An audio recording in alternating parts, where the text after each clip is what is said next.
आत्मनिर्भर मास्टर्स हम कर रहे थे पत्री सर द्वारा लिखी बुक कर्म सिद्धांत का स्वाध्याय, जिसमें आज हम जानेंगे पत्री सर हमें क्या बताते हैं।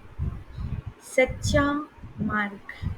सच्चा मार्ग सामर्थ्य कंपनों का सृजन करके आकर्षण की शक्ति के द्वारा औरों को आकर्षित करता है। वह स्वयं ही आपके मार्ग का अनुसरण करें इस योग्य बना देता है। इसलिए किसी को स्वीकृत कराने का प्रयत्न मत करिए। आपके द्वारा अनुसरण किए जाने वाले मार्ग के लोगों की उत्तमता एवं दक्षता के बारे में ही मात्र बताइए। मैं आपको एक परिचित उदाहरण के द्वारा इसे स्पष्ट करना चाहूँगा। 4 अंधे व्यक्ति और एक हाथी की कहानी। चारों में से हर एक व्यक्ति हाथी का मात्र एक भाग का स्पर्श करके वह किस प्रकार का है सोचता है। चारों उसके आकार को विविध प्रकार से वर्णन करते हैं।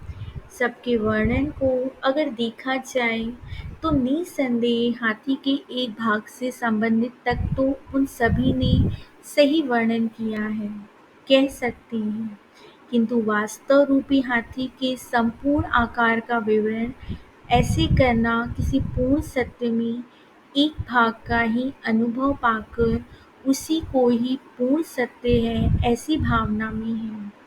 इसलिए अभी भी अधिकतर लोग दूसरों के द्वारा ज्ञात किए हुए सत्यों को मूल्य न देकर स्वयं अपने द्वारा ज्ञात किए हुए विषयों को ही सत्य मान रहे हैं।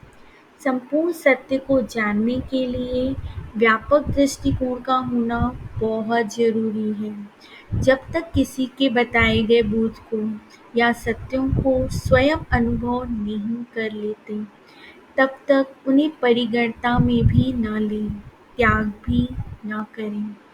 क्या आप सोच रहे हैं सत्य कर्म से बहुत दूर आ गए? नहीं, ऊपर चर्चित सारे विषय सत्य कर्म के अंतर्गत हैं। इस विषय के ही भाग हैं। स्वयं अपने आप को जानना, साधना करना, अंतिम सत्य के बारे में अधिकाधिक ज्ञान संजोना, विज्ञान तथा ज्ञान का समुपार्जन करना, ये सभी सत्य कर्म के ही भाग हैं। किंतु ऊपर चर्चित विषयों को हम किस प्रकार जाने हैं और किस प्रकार उपयोग कर रहे हैं, सत्य कर्म से जुड़े हुए इन बंधनों से हमारी स्वेच्छा का निर्णय होता है। निरंतर किए जाने वाले अच्छे कार्यों से, क्रमबद्धता से किए जाने वाले ध्यान से व्यक्ति में आशा धारण विज्ञान की उपलब्धि होती है। इस विज्ञान का सही तौर पर उपयोग नहीं किया गया तो वह अनजाने में ही अलग मार्ग की ओर खींच ले जाएगा। आत्मा को एक गलत राह मिलेगी। यदि उस व्यक्ति का व्यापक दृष्टिकोण नहीं होगा तो उसकी खोज द्वारा जाने गए विषय ही सत्य हैं, ऐसी गलत धारणा के साथ वह दूसरों के साथ वाद विवाद करेगा और अपने द्वारा अनुभव किए हुए विषय की अधिकाधिक खोज में लग जाएगा और वह उन्हें प्रचुर मात्रा में मिल भी जाएंगे। इसलिए वह अपने विश्व सत्यों से संतुष्टि पाने के लिए जो विषय सहायकारी होंगे मात्र उन्हीं की खोज करेगा।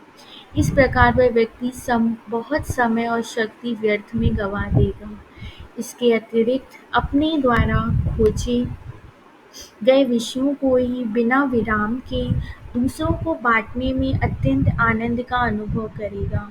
अभिमतों की चर्चा करना, आपस में बांटना यह बुरा नहीं है, किंतु आपका अभिमत ही सत्य है, आपके द्वारा ज्ञात विषय ही निश्चित रूप से सही है। ऐसी दृढ़ता से व्यक्त करते हुए हम भी सबसे महान हैं जो ऐसा सोचते हैं, जान लीजिए अहंकारी लोग हैं। आपने बहुत अच्छी तरह अभ्यास किया है, अतः औरों को अपने भाषण से, कार्यों से सरलता से संतुष्ट कर सकेंगे। इसलिए कोई भी स्वानुभव से अंतिम सत्य को जाने बिना अपने द्वारा अनुसरण किया जाने वाला मार्ग ही अंतिम मार्ग है। वाद विवाद न करें। आपने जहाँ तक ज्ञान प्राप्त किया है मात्र वहाँ तक ही लोगों को बता सकती हैं, मार्गदर्शन कर सकती हैं। उसके आगे काल्पनिक विषयों को नहीं बताना चाहिए। ऊपर बताए गए विषयों का अनुसरण न करने के कारण ही गलतफहमियां एवं गलत ज्ञान का प्रारंभ होता है। परमानंद ही चरम अवस्था है। परमानंद संतोष से भी उच्च स्थिति है। उसकी तुलना किसी के साथ नहीं की जा सकती। सर्वं खल्विदं ब्रह्मा, इसी भावना में रहना ही चरम दशा या स्थिति है। संपूर्ण विश्व को एक काल में देखते हुए, जानते हुए अनुभव करना ही अंतिम स्थिति है।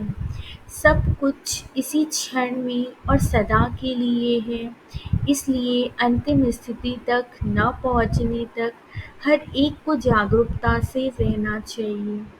यदि आपका किसी वास्तव सत्य से सामना हुआ, तो वह विविध प्रकार की वास्तविकताओं में से एक है।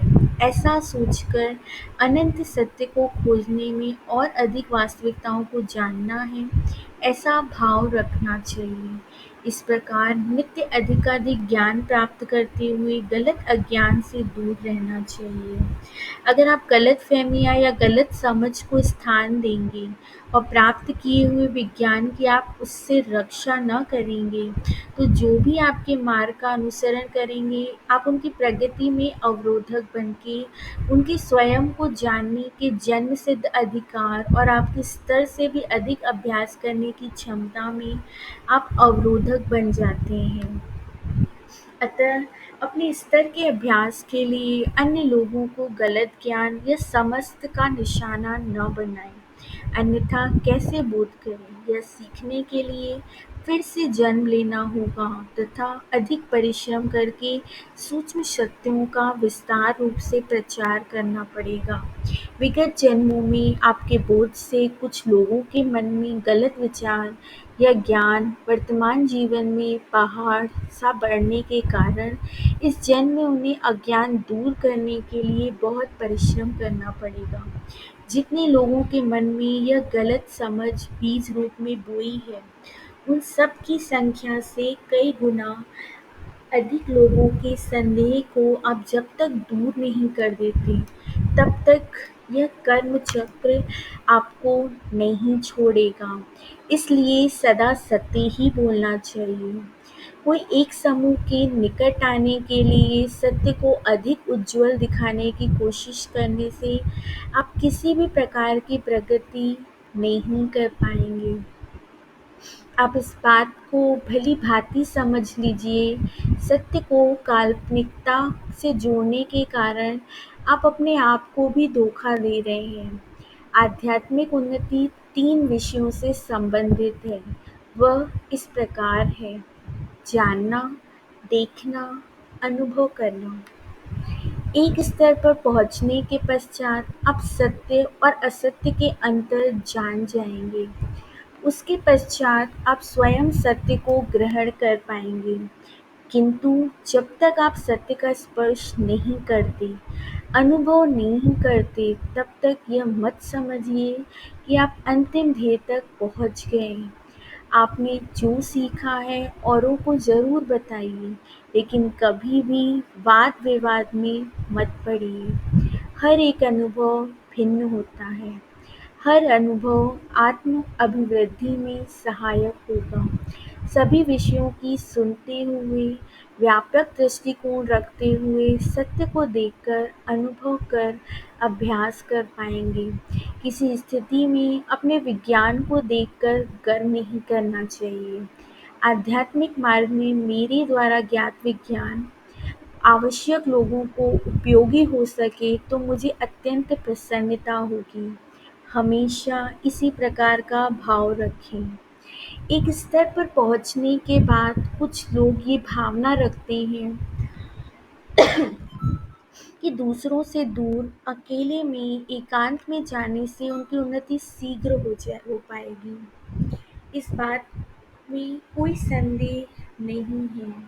सांसारिक विषयों से दूर के प्रदेश उनके आत्मनिरीक्षण में सहायक होंगे, किंतु उन्हें यह बात भी स्मरण रखनी चाहिए कि कुछ उन्नति के पश्चात विज्ञान की कोई उपयोगिता नहीं रहती। आध्यात्मिक प्रगति पथ पर एक स्तर पर पहुँचने के बाद उनका हृदय प्रेम, अनुराग एवं दया से लबालब भरा होने के कारण उनमें और लोगों की सहायता करने की इच्छा होगी। स्वयं ने जो अनुभव, प्रसन्नता, शांति, आनंद पाया है, विश्व का प्रत्येक व्यक्ति इनका अनुभव करे, ऐसा सोचकर संकुचित विचारों को त्याग कर दूसरों से बातें करते हुए, उनके योग्य सलाह देते हुए प्रगति पथ पर उन्हें भी चलाना प्रारंभ कर देते हैं। अतीत में कई महान मास्टर्स हुए हैं। पृथ्वीलोक में जन्म मरण चक्र को पार करने के बाद अन्य लोकों में भी आत्माभिवृद्धि अवकाश है। आध्यात्मिक प्रगति के अनुसार आत्माएं अपने अपने स्तर की योग्यता अनुसार सूक्ष्म लोकों में पहुंच जाती हैं। उन्होंने जो भी कहा है वह उनके अभ्यासानुसार सीमित था। उनमें कौन महान है, हमें ऐसी चर्चा में भी नहीं पड़ना चाहिए। इसके बजाय किन गलतफहमियों और असत्य की वजह से विविध आत्मसमूहों में असुविधाजनक स्थिति पैदा हुई है, इस विषय पर गौर करना चाहिए। ऐसा न सोचें कि हम सत्य कर्म के विषय से दूर जा रहे हैं। हमारे द्वारा चर्चित हर एक विवरण सत्य कर्म से संबंधित ही है। इस विषय को ध्यान में रखकर निम्न सत्यों का परिशीलन करेंगे। अनेकानेक मास्टर्स ने इस भूमि पर जन्म लिया। कोई भी मास्टर जो भी कुछ चाहे, किंतु एक विषय में निश्चित रूप से निसंदेह स्पष्ट किया है कि भगवान एक ही है। उनका अंश ही सभी जीवों में है, लेकिन अन्य विषयों में भिन्न अभिप्राय होने के कारण बहुत सारे संदेह उत्पन्न करके गड़बड़ी फैलाकर विविध शाखाएं उत्पन्न करने का कारण बने। किसी भी मास्टर ने धर्म मत की स्थापना नहीं की। मास्टर्स के अनुयायियों ने भी स्वलाभ के लिए भिन्न भिन्न मत प्रारंभ किए। मास्टर्स के बोध को अच्छी तरह न समझ जनता के बीच अपनी प्रतिष्ठा बढ़ाने के उद्देश्य से उन्हें अपने अधीन रखने के लिए मास्टर्स के बोध की उनके शिष्यों ने संदेहात्मक पद्धतियां लेकर एवं आपत्तिजनक विद्वानों में बदलकर अपने काल्पनिक विषयों को जोड़कर बताया। उनका मुख्य उद्देश्य था जनता को अपने अधीन रखकर उनकी इच्छाओं को संग्रहित करके अपनी शारीरिक, मानसिक इच्छाओं की पूर्ति करते हुए बाधा रहित अधिकार प्राप्त करना। इसलिए हम मास्टर्स को किसी भी प्रकार दोषी नहीं कह सकते। विरोधियों को जगह देने की विधि में मास्टर्स ने उनकी धारणा को क्यों समझा? कुछ मेधावी के मन में अक्सर यह प्रश्न उठता है। सभी संदेह में मुख्य संदेह स्वर्ग एवं नरक है क्या? गौतम बुद्ध को छोड़कर अधिकतर मास्टर्स ने अपने बोध में स्वर्ग नरक होने का निर्धारण किया था। यह कहाँ तक सत्य है? वास्तव में भगवान ने स्वर्ग या नरक की रचना नहीं की थी। सर्वप्रथम हम नरक के बारे में चर्चा करेंगे। सारे मास्टर्स के बोध इस प्रकार थे कि व्यक्ति अच्छे कार्य करने के कारण इस भूलोक से भी उन्नत लोक में प्रवेश करके वहाँ और अधिक ज्ञान उपार्जन करके अपनी आत्मा की अभिवृद्धि कर सकते हैं, वरना पृथ्वी लोक को छोड़ने के पश्चात कव्य का अनुभव करना पड़ेगा। यह मौलिक बोध है। मास्टर्स उनके स्वयं की खोज द्वारा जाने हुए वास्तवों को एक बार जनता के समक्ष व्यक्त करके उसके पश्चात अब उनके शिष्य मास्टरों द्वारा जाने हुए सत्यों का बोधन करते थे। प्रारंभ में किसी भी प्रकार के संदेह के बिना मास्टर्स के बोधनों की अच्छी तरह प्रचार किया गया, किंतु कुछ पीढ़ियों के पश्चात आने वाले शिष्यों के शिष्यों में ईमानदारी न होने के कारण और मास्टर से सीधा संपर्क न होने के कारण बोधनों को अच्छी तरह नहीं समझ पाए। इस समय जनता ने भी विविध लोकों के बारे में विवरण प्रारंभ कर दिया। भगवान के द्वारा सृजन किए गए लोकों में एक अच्छा, दूसरा बुरा, ऐसा क्यों? हम अज्ञान के कारण गलतियाँ कर रहे हैं, तब भगवान हमें दंड कैसे दे सकता है? आदि प्रश्नों के उत्तर देने के लिए शिष्यों ने काल्पनिकता का सहारा लेकर जनता पर आधिपत्य पाने के उद्देश्य से शिष्यों ने स्वर्ग एवं नरक होने की पुष्टि की। अच्छे कार्य करने से स्वर्ग में जाएंगे, बुरे कार्य करने से नरक में जाएंगे, इस प्रकार के बोधन भी किए। ऊपर लिखे प्रश्नों के उदित होने के समय पर सामाजिक स्थितियों के बारे में आपको समझने की आवश्यकता है। उस समय में प्रजा अपनी वृत्ति के अनुसार विभिन्न वर्गों में विभाजित थी, इसलिए अधिकार लोगों को विद्याभ्यास करने का अवसर नहीं मिला। उनसे मात्र उच्च वर्ग के लोगों को ही विद्या ग्रहण करने की सुविधा थी। निम्न वर्ग के लोगों की अशिक्षा के कारण मास्टर्स ने जो बोधन किया उन्हें मालूम नहीं हो पाता था, इसलिए उन्हें विज्ञान के लिए औरों पर निर्भर रहना पड़ता था। स्वहित चिंतन को ध्यान में रखते हुए उच्च वर्गीय लोगों ने स्वर्ग एवं नरक का बोध देकर जनता के मन को कलुषित कर दिया। उनके बोध के विषयों की पुष्टि के लिए मूर्तियों की आराधना, मंदिरों को बनाना आदि प्रारंभ कर दिया। अपनी काल्पनिकता से और अधिक भगवानों का भी सृजन किया। जिन्हें वाक् चातुर्य था, उन्होंने अपने अनुसार प्रज्ञा से खिलवाड़ किया। कालांतर में शिष्य अपने द्वारा सृजन किए गए बोधन सारे सत्य हैं, यह बात भूलकर जनता की विचार शक्ति एवं प्रबल दृढ़ विश्वास से बनाए गए मूर्ति पूजा एवं देवालयों के निर्माण में स्वयं उन्होंने भी दृढ़ विश्वास करना प्रारंभ कर दिया। हालांकि इन शिष्यों ने गड़बड़ी की, फिर भी उनके निजी जीवन में कठोर परिश्रम, अनुशासन आदि के फलस्वरूप वह उन्नत लोक में ही गए। वह लोक अपनी प्राकृतिक सहज सुंदरता से बहुत ही अद्भुत होने के कारण शिष्यों ने उसे ही स्वर्ग समझकर एक रूप की कल्पना करके भगवान की खोज की, और जिन्होंने खोज की वह अपनी अपनी मनोभिलाषा के अनुसार भगवान को देख पाए। इस प्रकार अपनी भविष्योन्नति का ध्यान न करते हुए असत्य रूप आनंद के अनुभव में ही पूरा सत्य व्यतीत करने के कारण उस लोक में उनके निवास का समय पूरा होकर वापस जन्म लेने समय तक उन्हें अपनी गलतियों का एहसास होने में बहुत देर हो चुकी थी। इस धरती पर जन्म लेने के पश्चात भी उस लोक में दीर्घ काल तक रहने के कारण वहाँ की सुंदरता एवं महानता से अभिभूत होकर अपने जीवन में असभ्यता की कमी प्राप्त कर पा रहे हैं, तथा कुछ प्राप्त करने की इच्छा के कारण और अधिक सौंदर्य रूपी सुख और अधिक आहार पूर्णता का अनुभव प्राप्त करने की इच्छा से वे अपने बंधनों को नहीं तोड़ पाने के कारण उसी पर ही विश्वास रखकर जीवन व्यतीत कर रहे हैं। दूसरे समूह वाले जिन्होंने अब जाने अनजाने में कुछ गलतियां करने पर गलती की, हमेशा इस तरह अपराध बोध की भावना से स्वयं को नरक में प्रवेश पाने की कल्पना की।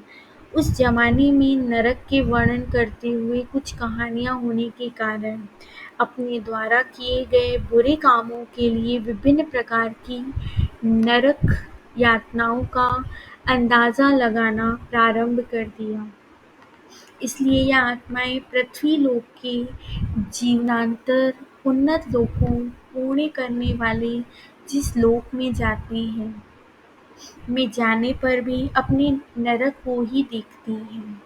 असल में नरक नामक कुछ है ही नहीं। कितना भी सूक्ष्म लोक होने पर भी वास्तव में वह अच्छा लोक ही है, किंतु आत्माओं को बुरी कल्पनाओं के कारण वह कलुषित हो गया। यदि इस लोक में कोई उन्नत स्थिति योगी प्रवेश करे तो नरक नामक कुछ भी नहीं है। यह ज्ञान सर्वसाधारण हो जाएगा।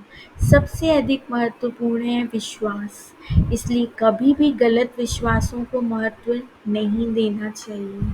इस लोक में कम परिणाम प्राप्त आत्माएं बिल्कुल उन्नति नहीं प्राप्त की हुई आत्माएं अपने अपने कर्मों के अनुसार, अपनी अपनी काल्पनिकता के अनुसार भयंकर कष्ट उठा रही हैं।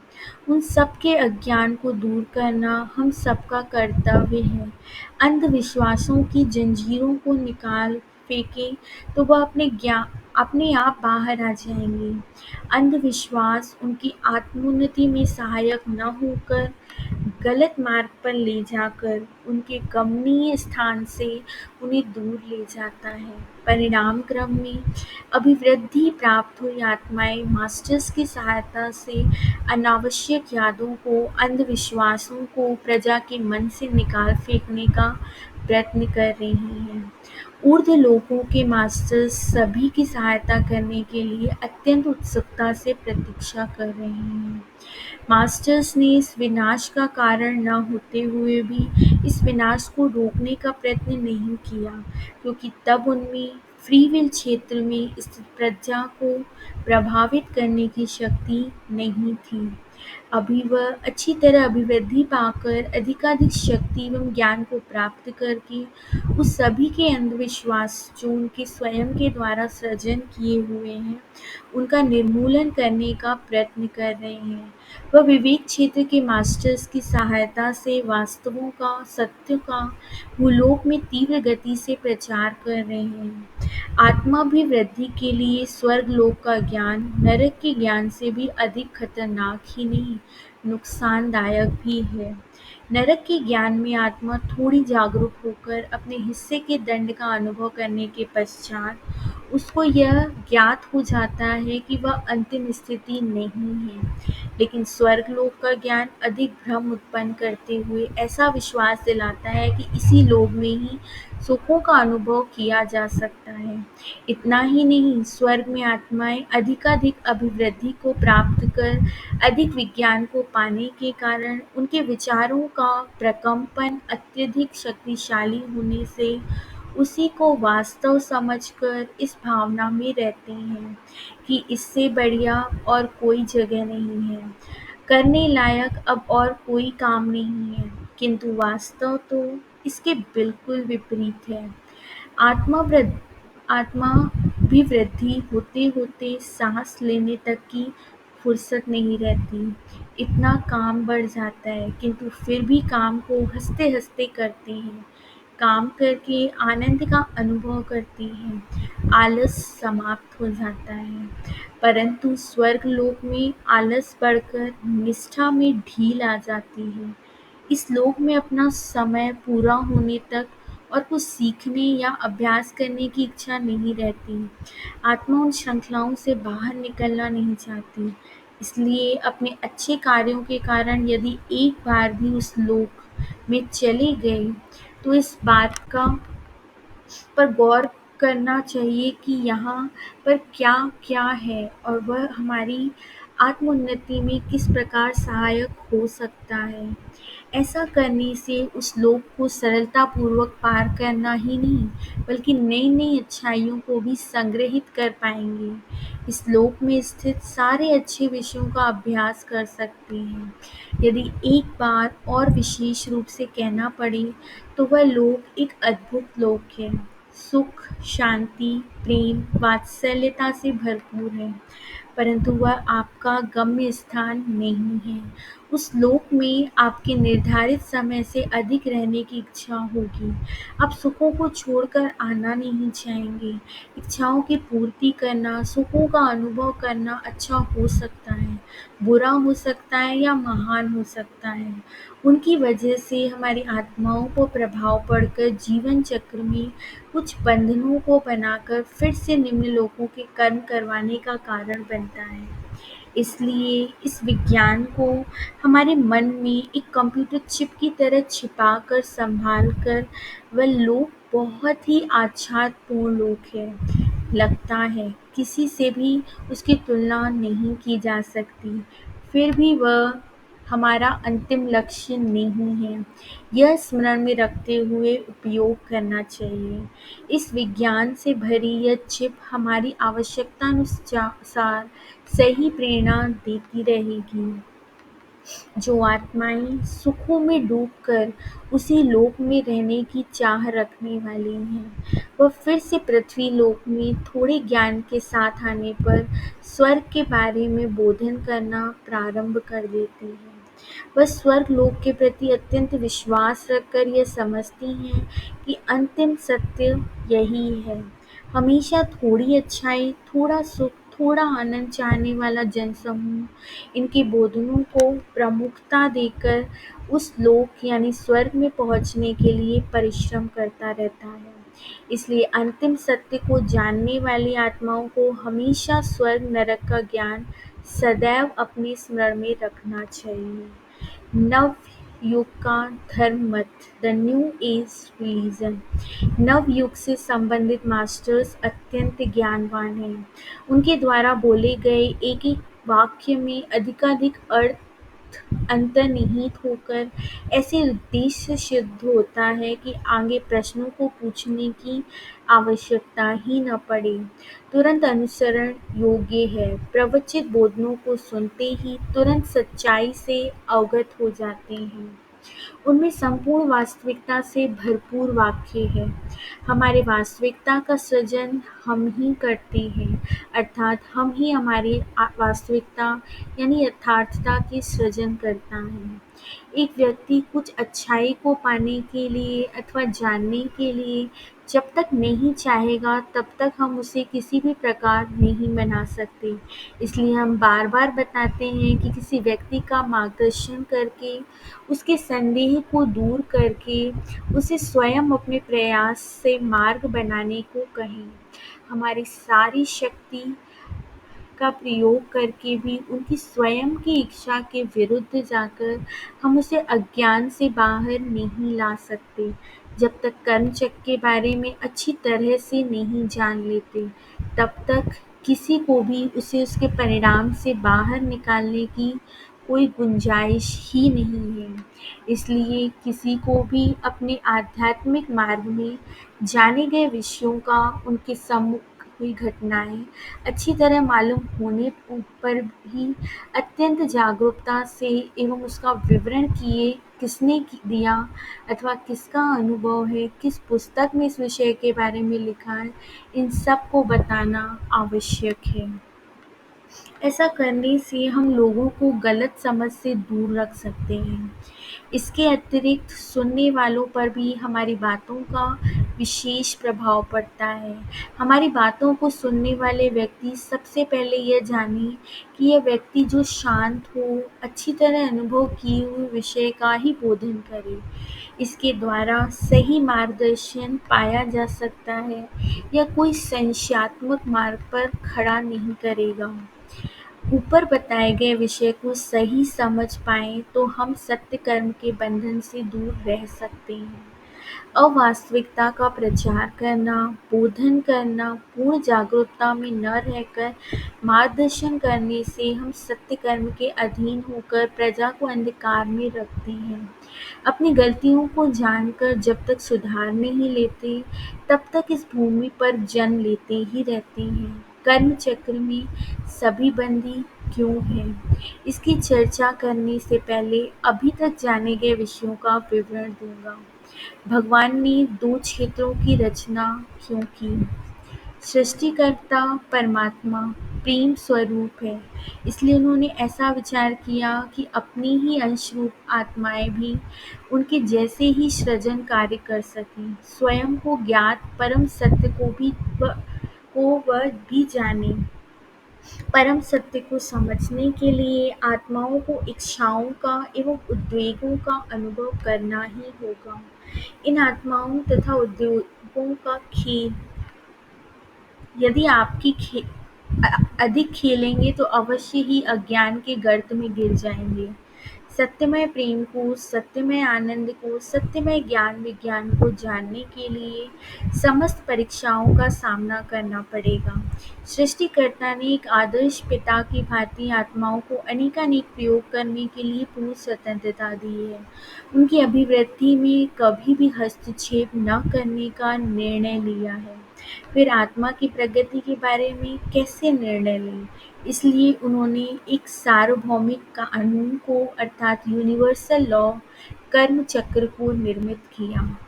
आत्मा जब अपने परिणाम क्रम में एक स्तर तक पहुंच जाती है, तक यह नियम उसकी समझ में आ जाता है तो सच्चाई से खोज करते हैं।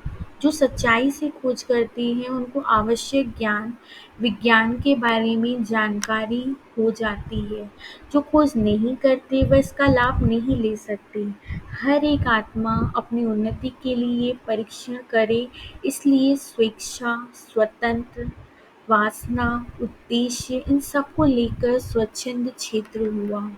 आत्माओं के एक स्तर पर पहुंचने के बाद इच्छाएं, उद्देश्य और घोर विज्ञान उनकी मंजिल तक पहुंचने में बाधक बन सकती हैं।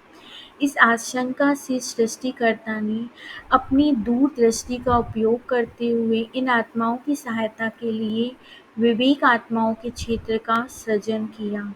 विवेक क्षेत्र में विज्ञान अधिक होता है, प्रगति शीघ्रगामी है, सृजनात्मक शक्ति असामान्य है, किंतु परिणाम रूप दूसरी तरफ प्रेम, उद्देश्य, ज्ञान की कमी होती है। इस क्षेत्र में रहने वाली आत्माएं अपनी सृजनात्मक शक्ति के कारण स्वार्थ चिंतन में आकर स्वयं को भगवान के समान समझती हैं, परंतु स्वच्छंद क्षेत्र से उन्नत शिखरों तक पहुंचने वाले मास्टर्स इच्छा रहित होने के कारण अत्यंत प्रेम अपनेपन के उमड़ते हुए प्रवाह के कारण इस लोक की सहायता करने की सोचती हैं। यही नहीं, विवेक क्षेत्र की आत्माएं अज्ञान परिणाम में स्थित स्वच्छंद क्षेत्र के लिए उपयोगी सिद्ध हो सकती हैं, ऐसी भावना रखती हैं। इसलिए वह अपनी शक्ति एवं सहनशीलता से विवेक क्षेत्र से संबंधित कुछ आत्माओं को परिणाम क्रम के दूसरी ओर दिखाने के लिए स्वच्छंद क्षेत्र में लाने का प्रयत्न करती हैं।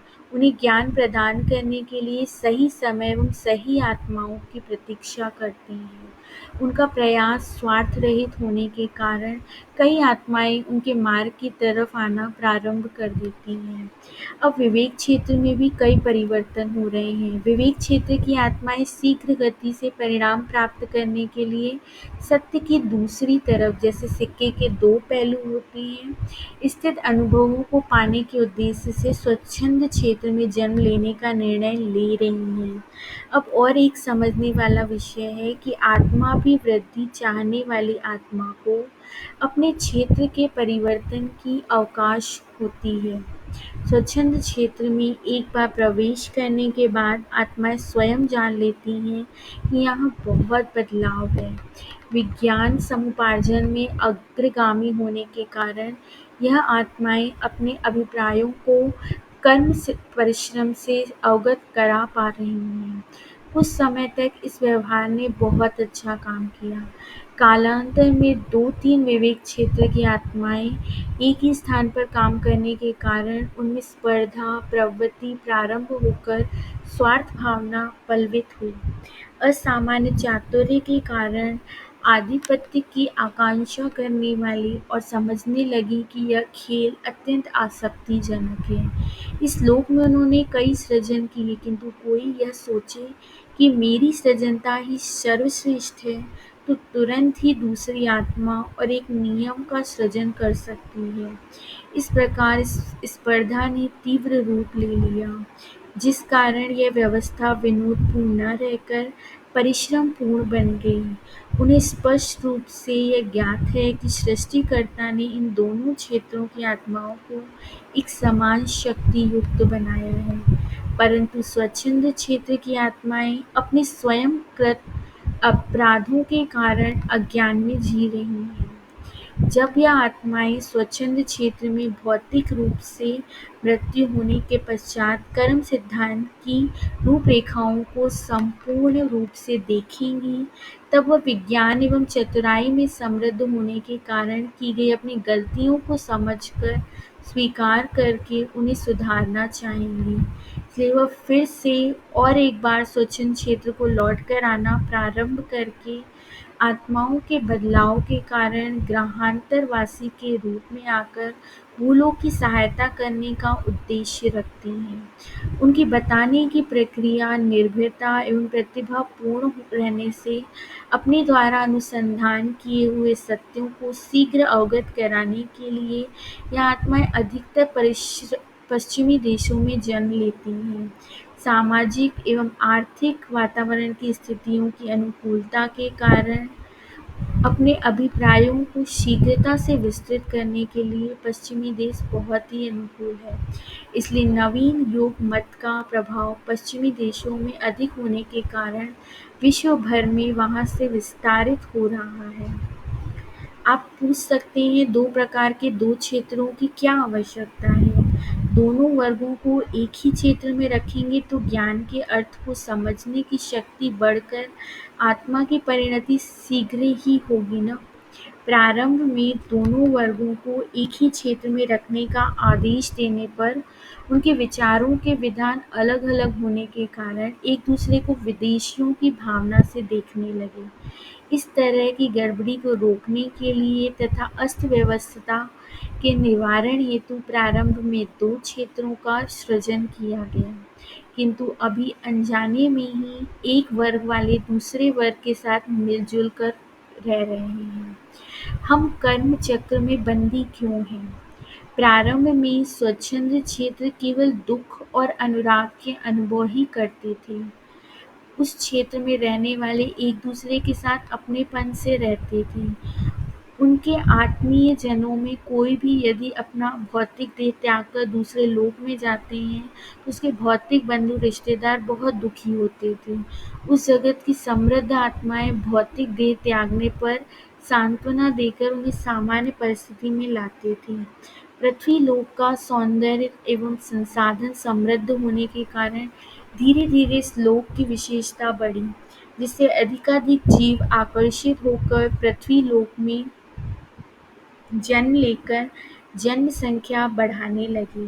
भूलोक की सुंदरता एवं संसाधनों को आपस में बांटकर मिलजुल कर जीने के बदले उन्हें अपनी निजी संपत्ति बनाने का भाव उत्पन्न हुआ। सबसे पहले यह भावना अपने बंधुजनों एवं रिश्तेदारों की भूख मिटाने एवं जरूरतें पूरी करने के लिए ही आरंभ हुई, किंतु कुछ समय पश्चात उनमें लालसा जग गई। इस लालच की वजह से ईर्ष्या, द्वेष, क्रोध, भय, स्वार्थ, क्रूरता, निरुत्साह आदि आरंभ हो गए। इन समस्त दोषों का मूल कारण केवल इच्छाएं ही हैं। इसलिए इन इच्छाओं से अतीत होकर रहेंगे तो इन दोषों से मुक्त होकर स्वेच्छा से जीवन जी सकते हैं। इन सांसारिक व्यवहारों में इतने निमग्न हुए कि अपनी इच्छाओं से फिर भय उत्पन्न होता है, जो आत्म प्रगति का कट्टर शत्रु है। भय को कोई भी कभी भी सही रूप से नहीं समझ पाया।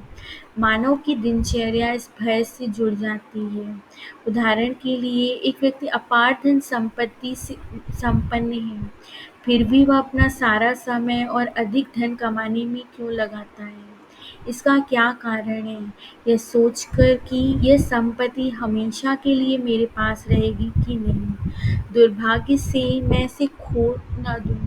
इस प्रकार भविष्य में अपनी संपत्ति खोने का भय बना रहता है और वर्तमान को भूलकर कोल्हू के बैल की भांति दिन-रात पिसता हुआ धन उपार्जन को ही मुख्य ध्येय मानकर अधिक से अधिक जमा करने में लगा रहता है। प्रेम करके युवक-युवती विवाह करते हैं। वैवाहिक जीवन के आरंभ में प्रेम जो सन्निकटता होती है, बाद के जीवन में इसका लोप होकर लड़ाई-झगड़ों पर उतर आती है। प्रारंभिक दशा में स्त्री पति के सानिध्य में अधिकाधिक प्रेम और सुख को प्राप्त करने के पश्चात धीरे-धीरे उसे यह भय रहता है कि पति जीवन भर इसी तरह प्रेम से मेरा साथ निभाएगा कि नहीं, बच्चों को जिंदगी भर संभाल सकेगा कि नहीं, कालांतर में अपनी सुंदरता व आकर्षण खो देने पर भी क्या प्रेम का मूल्य रखेगा। इस प्रकार कई भयों को आश्रय देकर पति को अपने अधीन रखने के उद्देश्य से आज्ञाएं जारी करती हुई बात-बात पर पूछताछ करती रहती है। पत्नी इस बात को भूल जाती है कि आज्ञाओं से पति का प्रेम नहीं पा सकती। पति उसके भयों को दूर न करके उल्टा अपने पुरुष अहंकार दिखाने के कारण दोनों लड़ने झगड़ने लगते हैं। इस प्रकार वे कर्म बंधनों से जकड़ जाते हैं। एक ही प्रकार के संदर्भ को सीखने के लिए परस्पर जोड़ा विविध विदेश प्रदेशों में अलग-अलग प्रवेश लेकर उनको उन्हीं परिस्थितियों का सामना करना पड़ेगा जब तक वे दोनों एक दूसरे को अच्छी तरह नहीं समझ लेते। तब तक ये कर्म चक्र चलता ही रहेगा। उनके बीच सही समझ आते ही वह तुरंत दूसरे अनुभवों को लेने के लिए तैयार हो जाते हैं। इसलिए आपको यह जानना चाहिए कि हर घटना, हर परिस्थिति या हर परिष्कार का एक ही उद्देश्य है कि आप अपने पाठों को सही तरीके से सीखें। परिस्थितियों के प्रभाव के प्रवाह में न बहते हुए हर घटना या परिस्थिति का विश्लेषण करने का प्रयत्न करना चाहिए। उनका विश्लेषण करते समय किसी एक तरफ झुकाव न दिखाकर सत्य निर्णायक सदस्य व्यवहार करना चाहिए। इस प्रकार करने से एक ही जीवन में अधिक से अधिक सीखकर अपने कर्म बंधनों को बहुत कम समय में मिटा पाएंगे। आपको अपने जीवन में हर एक स्वभाव का विश्लेषण करने की आवश्यकता नहीं है। स्वार्थ, भय, ईर्ष्या, लालसा, इनका मुख्य कारण आपकी इच्छाएं ही हैं। इसलिए आप अपनी इच्छाओं पर नियंत्रण रखें तो सब कुछ सही हो जाएगा। इच्छाएं ही आपकी शत्रु बनकर आपको सत्य कर्म में बंदी बना रही हैं। एक और विषय आवेश के प्रति भी आपको जागरूक रहना होगा। आवेश हद पार कर अपना बनाने की इच्छा जन्म लेती है। भौतिक वस्तुओं को पाने की चाह इच्छा का कारण ही होती है। किसी भी व्यक्ति को पाने की चाह रखना बहुत बड़ी भूल है। बहुत से लोग अपनी पत्नी और बच्चों को अपनी रियासत समझते हैं। ऐसी इच्छा रखते हैं कि वह सभी उसी का कहना माने। उन्हें भी स्वतंत्र जीवन जीने का हक है, इस गणना में नहीं लेते। अज्ञान के कारण मालिक होने के भाव को ही प्रेम समझते हैं। इस प्रकार के भावोद्रेक पूर्ण प्रेम के कारण अधिकतर लोग कई संदर्भों में कई अवांछनीय चर्चाएं करते हुए कर्म के अधीन हो जाते हैं। उदाहरण के लिए, एक व्यक्ति मैं तुम्हें बहुत प्रेम करता हूँ ऐसा कहते हुए अपनी पत्नी की आवश्यकताओं की पूर्ति करते हुए उसे सुख सहूलियत प्रदान करने के लिए अधिक से अधिक पैसे कमाना चाहेगा। अधिक कमाने का मोह न छोड़ने पर भी पत्नी को संतुष्ट करने की इच्छा से गलत तरीके से धनोपार्जन करके उस सुख संपन्नता प्रदान करना चाहेगा। जोश या आवेशपूर्ण मोह के कारण अपने कार्यों को उचित ठहराएगा। उस व्यक्ति को पवित्र प्रेम का अर्थ मालूम नहीं है। पवित्र प्रेम कभी भी कोई चाह नहीं रखता। अगर पत्नी को सच्चा प्रेम देता है तो पत्नी और कुछ भी नहीं मांगती। वह भी पति का साथ देते हुए केवल पवित्र प्रेम और अपनापन ही चाहेगी। इसलिए अपनी पत्नी व बच्चों पर काल्पनिक प्यार दिखाकर अपने आप को धोखा मत दो। एक बात और भी है कि माता-पिता इस बात की जिद पकड़ कर रखते हैं कि उनके बच्चे कितने भी बड़े हो जाएं, फिर भी उन्हीं की सलाह मानकर चलें। ऐसे व्यवहार की वजह से बच्चों के स्वयं के अनुभव के द्वारा सीखने वालों पाठों के अवरोधक बनकर माता-पिता उनकी जीवन यात्रा में बाधक बन जाते हैं। निस्संदेह हर व्यक्ति को अपने माता-पिता के प्रति जिम्मेदार होना चाहिए, परंतु उनके प्रति गौरव के कारण उनके द्वारा दी गई अनुचित सलाहों को मानने की ज़रूरत नहीं है। हर व्यक्ति का कर्तव्य है अपने वृद्ध माता-पिता को उनके जीवन को समझने में सहयोग करें। यह थोड़ा कष्टदायक ज़रूर है, किंतु असाध्य नहीं है। आप अपने बंधुगणों से प्रेम कीजिए, किंतु किसी को अपनी निजी संपत्ति मत मानिए। उनको स्वतंत्रता दीजिए, उनकी बातों को मूल्य दीजिए, उनकी सोच को मूल्य दीजिए, अच्छाई को ग्रहण कीजिए, गलतियों को सुधारिए, वाद-विवाद को मौका मत दीजिए, सब कुछ चर्चा कीजिए, प्रेमपूर्व हृदय से पूरी तरह खुलकर चर्चा कीजिए।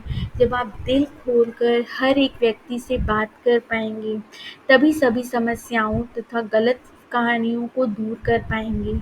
उससे और दृष्टि पसारने लगती है। अधिकतर परिवारों में लड़ाई-झगड़े का क्या कारण है? समझदारी का अभाव ही लड़ाई-झगड़े का कारण बनता है। आपके आस-पास में किसी के अज्ञान के कारण वास्तविकता को जानने की सही समझ न हो, तो आप उसके स्तर पर उतर कर आपके अभिप्रायों की जीत के लिए उससे झगड़ा न करें। उसके बजाय उसके लिए प्रेम तथा तरस दिखाएं।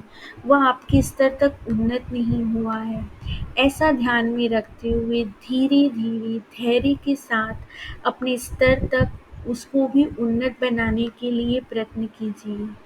तब तक अपनी गलतियों को समझकर सुधरेगा। बहुत से लोग कहते हैं कि आजकल के भागदौड़ के युग में सहनशीलता से सभी विषयों का विवरण देने का समय किसके पास है? आपके अभिप्रायों को दूसरों को लगातार सुनाते रहने की आवश्यकता नहीं है। आपके ज्ञान के दायरे में आपके स्वानुभव से उनका इस विषय को ज्ञात करा दीजिए कि यह विद्वान सही नहीं है। आपके कहे हुए विषय में सत्य हो सकता है, किंतु अन्य विद्वानों से भी प्रयत्न करके देखिए क्या होता है।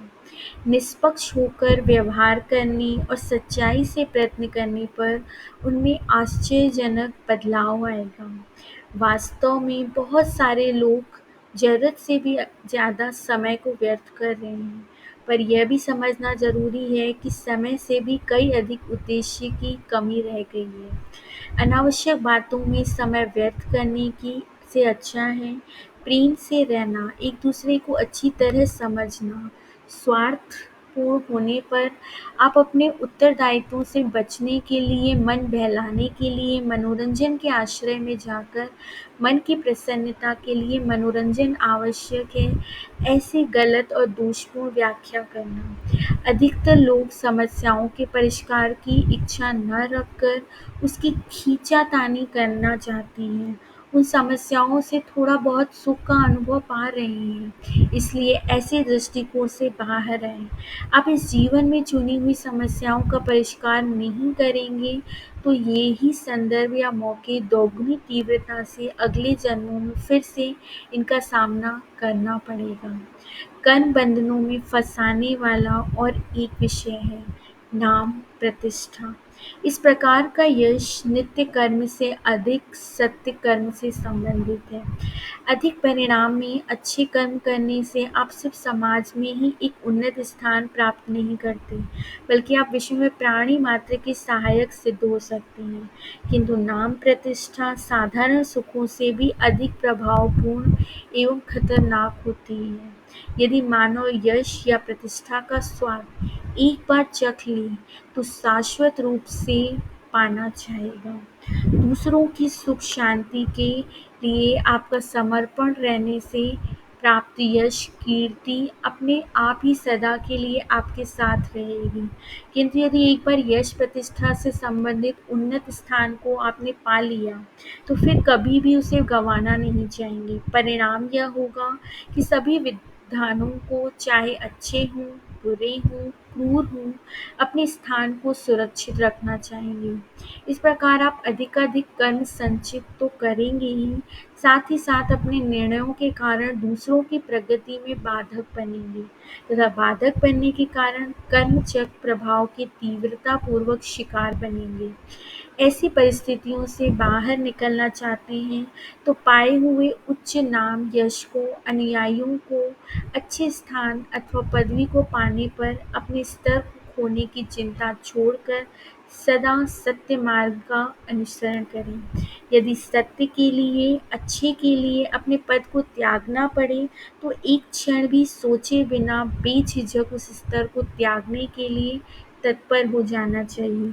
अधिकाधिक मार्ग में स्थित व्यक्तियों पर भी यह नियम लागू होता है। आपके परिश्रम के कारण, अच्छे कर्मों के कारण थोड़ा बहुत ज्ञान प्राप्त किया है, उससे प्रेम से औरों को बोध कराने का नाम यश के लिए व्यग्र नहीं होना चाहिए। यदि एक बार नाम यश के बंधनों में पड़ गए तो आप अनेक हानिकारक कार्य करते हुए दूसरों को अज्ञान में गलत एवं अनुचित ज्ञान समझकर चलाने वाले बन जाएंगे। ऐसे कर्म से दूर रहने के लिए आपको सदा सत्य के साथ, सत्य का पालन करते हुए जो प्रबोधन कर रहे हैं उसी का आचरण करते हुए रहना चाहिए। बहुत सारे साधु, धर्म पथ के गुरु जिस भी व्यक्ति में अति अद्भुत शैली से सारगर्भित उपदेश देते हैं, वह परिपूर्ण रूप से सत्यहीन है, किंतु वह अपने बोधनों का अनुसरण नहीं करते हुए ऐसा सोचते हैं कि जनता को हम अच्छाई प्रदान कर रहे हैं, इसलिए आध्यात्मिक जीवन में उन्नति कर रहे हैं। किंतु होता क्या है, अगर अनुयायियों को पता चल जाए कि गुरुजी अपने बोधनों का खुद ही अनुसरण नहीं कर रहे हैं, तो उनके प्रबोधनों का अनुसरण करने की हमें क्या आवश्यकता है। इस तरह अपनी धृष्टता का समर्थन कर लेते हैं। गुरुजन अपनी अनुचित धारणा के कारण लोगों को गलत कामों को करने के लिए प्रोत्साहित कर रहे हैं। प्रबोधन करना बहुत आसान है। लोगों को बहुत सारी सलाह दी जा सकती है, किंतु सलाह देने से पहले अपने बोधनों का, सलाहों का स्वयं पालन करने का प्रयत्न करना चाहिए। आपका स्वयं का जीवन एक आदर्श उदाहरण बनकर उन सभी को सत्य मार्ग पर चलाने के लिए प्रेरक बनना चाहिए। जब आप सैद्धांतिक ज्ञान को अपने दैनिक जीवन व्यवहार में लाएंगे, तब किसी को भी आपके जीवन पर प्रश्न करने का कोई गुंजाइश नहीं रहेगी। आपका जीवन एक सिद्धांत के रूप में, एक भगवत गीता के रूप में, एक कुरान के रूप में, एक बाइबल के रूप में परिवर्तित हो जाएगा। इसलिए नाम यश के लिए कभी भी व्यग्र नहीं होना चाहिए। Thank you friends.